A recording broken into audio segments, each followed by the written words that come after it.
Muchas cosas cambiarían en nuestra vida si tomáramos en serio el valor y el lugar de la oración. La primera lectura de hoy, tomada de la primera carta de San Pablo a Timoteo, tiene precisamente por tema la oración y muy concretamente la oración de intercesión. Lo que a mí más me sorprende es que el apóstol está invitando a orar por los que están en el poder. Es decir, en la época de él, reyes, emperadores, tribunos, cónsules, magistrados. En nuestra época, ¿a qué equivale eso?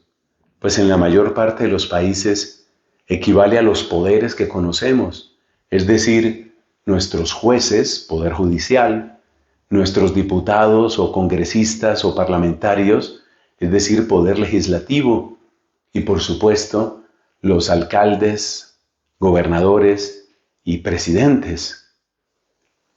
Somos ágiles para entusiasmarnos y ágiles para decepcionarnos de todos esos personajes. ¿Cuántas veces en mi vida, que ya no es tan corta, cuántas veces he visto el tremendo entusiasmo, la oleada de entusiasmo? Se recibe a ciertos líderes como si fueran los redentores, como si fueran el Mesías. Y aquí no me refiero a la izquierda o a la derecha, como se dice tradicionalmente, no. Es una auténtica idolatría. Los exaltamos. Y después de mucho tiempo de gobernar un partido político o una tendencia política, entonces viene la respuesta, viene la revancha. Ahora le toca al pueblo, ahora nos toca a nosotros. Nosotros significa los conservadores o los liberales o los patriotas o los globalistas o los que sí pensamos en el pueblo o los socialistas. Y es un juego que casi podríamos llamar macabro, un juego que va tirando la pelota del poder de unos a otros y una y otra vez se repite la misma escena, oleadas de entusiasmo seguidas de un declive de decepción, amargura, justificaciones que nadie cree y otra vez el entusiasmo por un nuevo líder.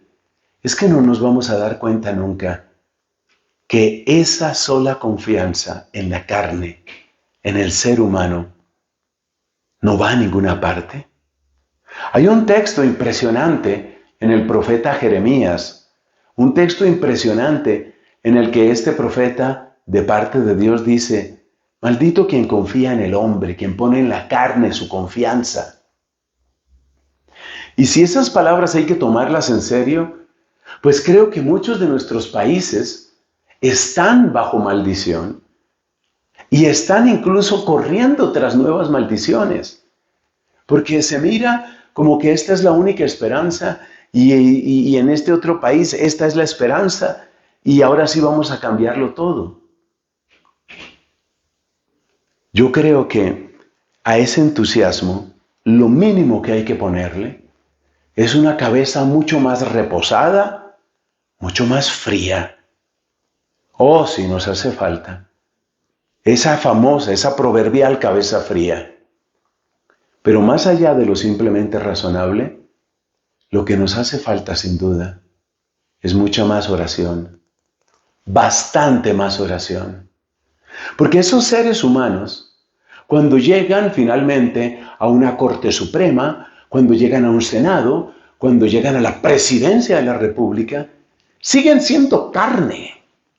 Siguen siendo barro que se asusta frente a los poderes de este mundo, barro que codicia, barro que trae su propia carga de vicios, de pecados, algunos más visibles, sobre todo los que tienen que ver con vicios, por ejemplo.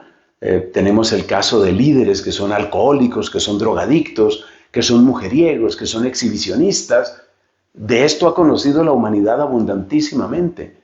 Pero además de esas faltas que son bastante prominentes, bastante visibles, hay muchas otras que son quizás más ocultas, pero no menos graves. Los que están allá son seres humanos que cargan su propio saco de miserias, que tienen toda una historia de traiciones a su conciencia, que muchas veces han tenido que apagar la voz de su conciencia, han tenido que vender sus principios, y no una, sino muchas veces, para poder llegar al poder. Esos seres, esos pobres seres humanos, y perdón que hable así, ¿qué traen por dentro? ¿Qué tienen por dentro? Esa es la pregunta que tenemos que hacernos. Entonces, casi que nuestra oración de intercesión por los líderes tiene que ir mucho, pero mucho más allá del sentido puramente práctico de que por favor nos ayuden y respeten la fe, la religión. Sí, sí, amén. Que respeten la libertad de conciencia, que respeten la religión, que tengan temor de Dios. Pero compadécete de ellos también. Compadécete de ellos, porque muchos de ellos son como sacos de miseria, con una historia muy larga, matrimonios rotos, soledad. Les pesa en su pasado una cantidad de traiciones, y desde un sentido pragmático y miope, están al frente del timón de todo un país, o están aprobando leyes que van a afectar a millones de personas. Yo digo, necesitamos tomar en serio lo que dice Pablo. Necesitamos orar mucho más. No solamente por ellos, los que actualmente están, sino por los que van en camino, por los que llegarán, para que sus corazones conserven un mínimo de libertad y claridad de conciencia, y sobre todo, esa posibilidad, esa puerta abierta para que Dios reine en ellos. Que no manden tanto, que no se crean tan mandones como para que se les olvide servir al Rey de Reyes. Amén.